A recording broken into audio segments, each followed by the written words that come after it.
पाकिस्तान में पहली बार एम्बुलेंस पर मोबाइल इफ्तार दस्तरखान इस्तेमाल किया जाने लगा। रोजाना 200 अफराद की इफ्तारी का सामान रख कर लाहौर के मुख्तलिफ इलाकों में गरीब और मुस्तहिक अफराद की रोजा कुशाई करवाई जाएगी। यही कोशिश होती है उस जगह पे पहुँचे जहाँ पर जरूरतमंद खड़े होते हैं।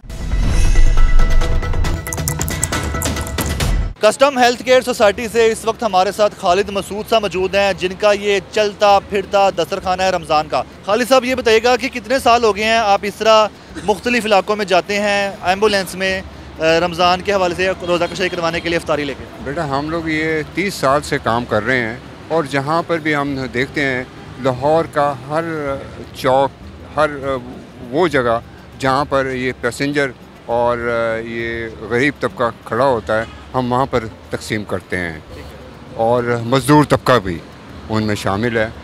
तो हम लोग ये उनको डेली उनके लिए लेके जाते हैं।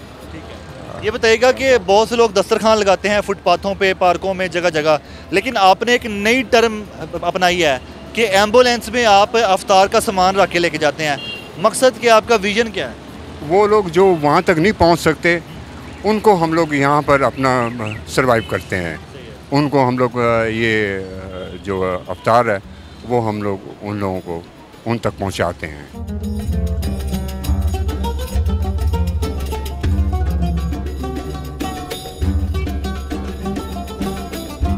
आपके इफ्तार दस्तरखान जो कि चलता फिरता दस्तरखान है, उसमें क्या क्या होता है खाने में?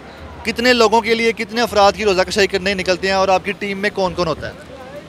हमारे ये जो हम अफ्तारी का सामान लेके जाते हैं ये 150 का पैकेज होता है, 150 to 200 का पैकेज होता है, जो हम लोग चिकन बिरयानी डेली हम लोग उनको देते हैं, जूसेस देते हैं और उसमें समोसा है और उसमें अपना खजूर है, ये हम लोग डेली देते हैं। और हमारे 5 बंदों की अपना टीम होती है जो कि हमारे साथ चलती है। तो जब आप ये सोसाइटी की और डॉक्टर आसिफ जा साहब ने ये शुरू किया हुआ है, हमारे चीफ़ हैं, चीफ पैटर्न एंड चीफ हैं, वो अपना इस अदारे को चला रहे हैं। माशाल्लाह से हम कभी भी और तकरीबन हम यही कोशिश होती है कि हर उस जगह पे पहुँचें जहाँ पर ज़रूरतमंद खड़े होते हैं। लाहौर के किन किन इलाकों में आप लोग जाते हैं? पॉइंट्स क्या होते हैं आपके? बिरयानी तैयार कहाँ से करवाते हैं, किस तरह पैक करते हैं, कब निकलते हैं, ये सारा बताइएगा। ये हमने एक परमानेंट कुक रखा है जो कि डेली बनाता है और डेली हम लोग ये सप्लाई करते हैं मुख्तलिफ जगहों पे। हमारा क्या नाम है, गुलबर्ग में भी है, वहाँ पर हॉस्पिटल है, वहाँ पर हम लोग अपना दे रहे हैं। हम अपने हेड ऑफिस जो है क्या नाम है झांसे ब्लॉक में, वहाँ पर भी हम तकसीम करते हैं। उसके अलावा हम लोग ये बाहर अपना क्या नाम निकलते हैं जहाँ पर भी अपना ज़रूरत होती है, तो हम वहाँ पर अपना एम्बुलेंस खड़ी करके वहाँ पर हम अफ्तारी का सामान उन तक पहुँचाते हैं जो कि वहाँ पर मौजूद होते हैं। ठीक है, एम्बुलेंस का इंतखाब क्यों किया आपने? मतलब एम्बुलेंस में जब आप निकलते हैं?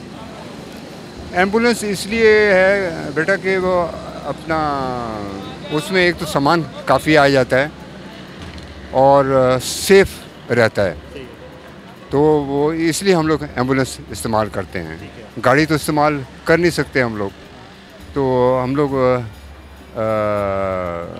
एम्बुलेंस लेके चलते हैं। जिन इलाकों का आपने बताया जहाँ पे आपकी एम्बुलेंस जाती है अफ्तारी से कुछ देर पहले, आप बताएं कि आपका बेसिकली मकसद क्या है? क्या पूरे लाहौर में आपने अफ्तारी प्रोवाइड करनी है जो ज़रूरतमंद है, जिनको मतलब जो अफोर्ड नहीं कर सकते अफ्तारी? जी जी जी जी बिल्कुल, हम लोग पूरे लाहौर में अपना डेली, आज हम यहाँ पर आए हैं, ये एरिया है कैंची फिरोजपुर रोड, और इसके बाद कल हमारा और अपना स्टे होगा मुख्तलिफ मुगलपुरा हो गया, मीनार पाकिस्तान हो गया, और ये ट्रक अड्डे हो गए, और मुख्तलिफ जितनी भी जगह हैं, ठोकर नियाज बेग हो गया, बरकी तक हम लोग अपना सर ये बताइएगा कितनी एम्बुलेंसेज आपकी, क्या एक में निकलते हैं या आपकी बाकी टीमें भी जाती हैं लाहौर के मुख्तलिफ इलाकों में? नहीं, हमारी एक और टीम है, वो लेके अपना क्या नाम है तकसीम कर रही होती है, लेकिन वो अपना गुलबर्ग अपना जाती है, हम यहाँ पर पूरे लाहौर का हम लोग डेली बेसिस पे हम लोग अपने नाम निकलते हैं हम लोग। तो ये सारा खर्चा कितना आता है, ये कैसे पूरा होता है? ये अपना डॉक्टर साहब खुद अरेंज करते हैं, वो हमें ऑर्डर कर देते हैं। डॉक्टर आसिफ महमूद जाज साहब हमारे पैटर्न एंड चीफ, वो हमें ऑर्डर कर देते हैं, भाई ये इतने बंदों का डेली खाना जो है ना ये आपने तकसीम करना है। तो हम उस हिसाब से वो तैयार करते हैं, तैयार करके वो फिर हम तकसीम करते हैं। ठीक है, तो ये बताएं कि सारा खर्चा क्या खुद ही उठाते हैं या मुखैर हजरात भी मदद करते हैं? उनमें मुखैर हजरात भी हैं, हमारे चीफ साहब के उनके जो हैं वो जो हुक्म करते हैं हम लोग उस तरीके से तकसीम करते हैं। ठीक है, डॉक्टर साहब के बारे में बता दें वो कौन है, और सेकंडली ये बता दें जब आप इफ्तार करवा के जाते हैं तो उनको जाकर रिपोर्ट देते हैं कि आज हमने इतने लोगों में इफ्तार डिस्ट्रीब्यूट किया, कैसे मनाजिर थे, लोग किस तरह के, ये सारा बताते हैं जाके? जी, ये हम डेली बेसिस पे अपना डॉक्टर साहब को, अपना डॉक्टर आसिफ महमूद जाज साहब पैटर्न एंड चीफ साहब को हम लोग ये बताते हैं। डॉक्टर आसिफ महमूद जाज साहब इस वक्त वफाकी मौसम हैं। ठीक है, जब आप इफ्तार तकसीम करते हैं तो उस वक्त रोज़े का टाइम हो रहा था, रोज़ा खुलने का, आप लोग कहाँ पे रोज़ा इफ्तार करते हैं? हम लोग वहीं पर ही अपना क्या नाम है एम्बुलेंस में ही बैठ के इफ्तार कर लेते हैं हम लोग। तो जिन लोगों में आप डिस्ट्रीब्यूट करते हैं कैसे पता चलता है इनके रोज़े हैं कि नहीं, कि आप सब में डिस्ट्रीब्यूट? नहीं, वो सब में तकसीम कर देते हैं हम, क्योंकि वो उस वक्त अपना जजमेंट करना जो है ना वो कोई ईजी काम नहीं है कि हम लोग उससे पूछें या कोई कौन फिर अपना ये कहना बताता है, या पूछना भी जो है ना वो ठीक नहीं लगता, मुनासिब नहीं लगता कि तो आपका रोज़ा है या नहीं है।